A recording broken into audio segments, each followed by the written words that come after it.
Ako po, si Pantaleon Rocapor. Ang tawag nila sa akin dito ay Talyo. Taga Buliran, San Antonio, Quezon.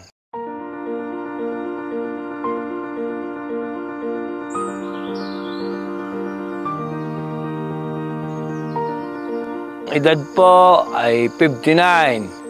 Ako ay matagal na nagtatanim ng halaman, almost 15 years na. Mga tinatanim ko po, kamates, ampalaya, sitaw, natama, nasala. Dati ang alaga ko, baboy. Ang kaso, ako'y nahili dun sa mga iba nung una. Pumili ako ng 3,000 talong na itinanim ko. Ay awan sa ikinita, mas magaling sa maghayop. At ang hayop ay merong namamatay, nalulugi pa. Ay di, talong na ang kinukuha ko nung una ay maganda ang kita. Maganda naman ang kita lagi. Basta tatama sa presyo at saka pagpapabunga.